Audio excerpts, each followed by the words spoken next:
Hey, welcome to Van's Tried It. Today, we're going to be trying a recipe I found online, and this lady was making some Reese's peanut butter cup bread. Now, she said this was all the rage in the 80s. I was alive in the 80s, and I don't remember it, but then we didn't have viral videos or anything like that back in the 80s, so maybe in some places this was really popular.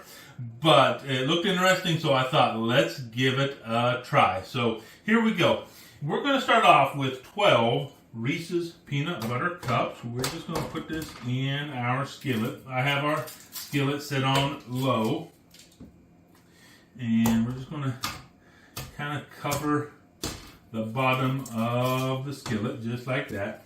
And then we're going to take a 1/4 cup of butter.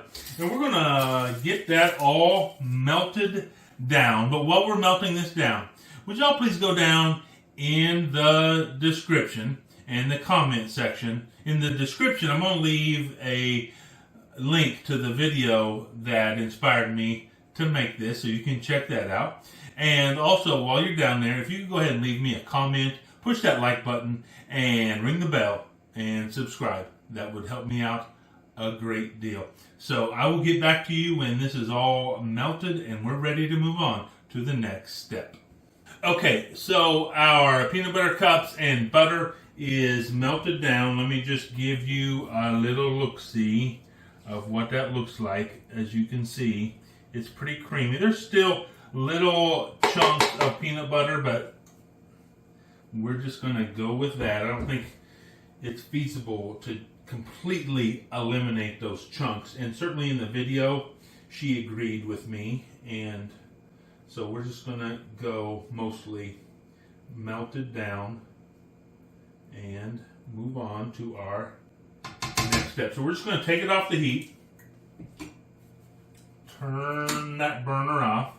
We do have our oven heating up to 350 degrees. It should be fully heated up by the time we are ready for it. But now we're going to take 4 eggs that I have gone ahead and beat, and we're going to put those in there and combine this in here.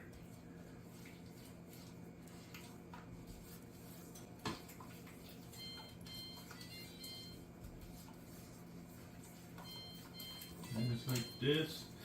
And I'm not looking to get them completely combined, just kind of spread out a little bit in there before we put in our dry ingredients. So it doesn't have to be perfect. And here we go. Now I have here 2 cups of Bisquick. So now we're going to get that mixed up in there. You can kind of see what's going on over here.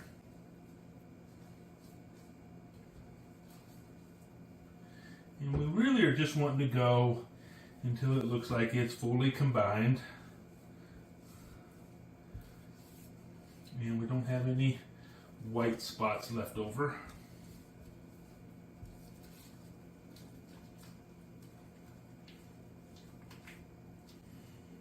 So make sure we get down in the corners and the crevices.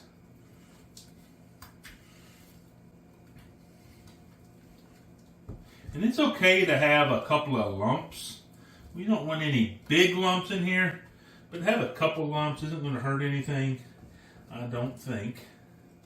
And so we're just going to go until we don't see a lot of white in here.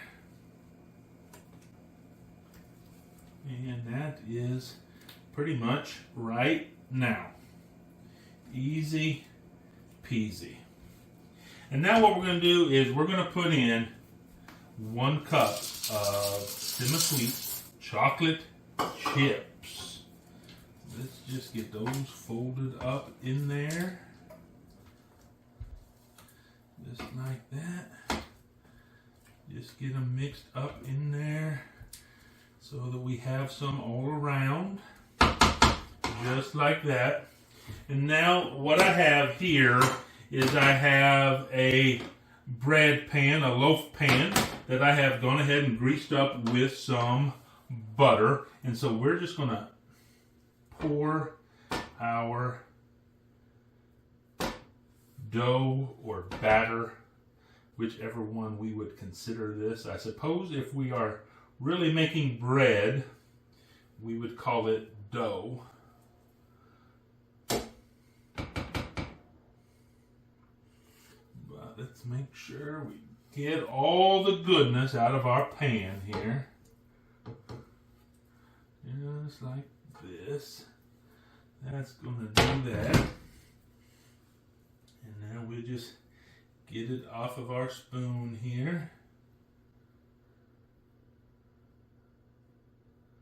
Just like that. Just give it a nice little swirly gig right there. Just like that. And like I said, our oven has reached 350 degrees. Now we're just going to put it in the oven here. Just like this. Now, here's the deal. In the video that's down in the description, she cooked this for 30 minutes.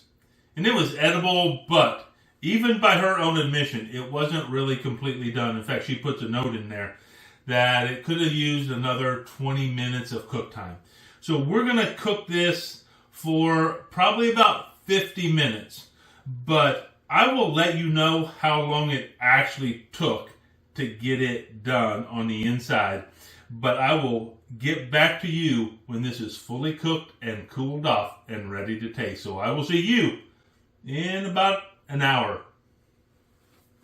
Okay, so we cooked this bread for 55 minutes. I checked it at 50 minutes, and it was still pretty wet on the inside. So I cooked it 5 more minutes, and it seemed to set up. And then I've had it out on this cooling rack for about half an hour. So I'm going to try and take it out of the loaf pan and see what it is like. So let's see. Oh, comes out of there beautifully. Whew. It looks good and it smells good. Let's just slice it up and see what it looks like. So you can see in there, it is perfectly done. It's still moist, but it's definitely not gooey. And so let's just see what it tastes like.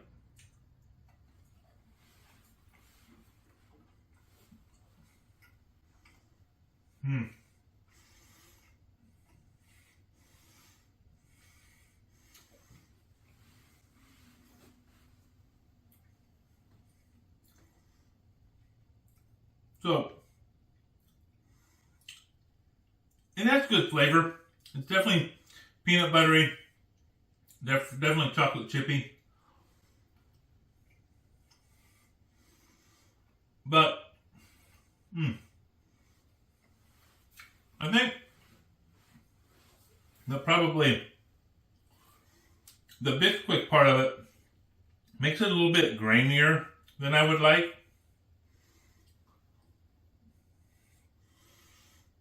Is this a bad loaf of bread? No, it's not bad.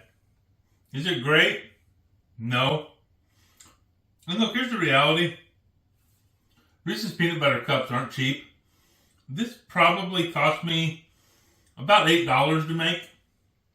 Is it worth that? I would say no.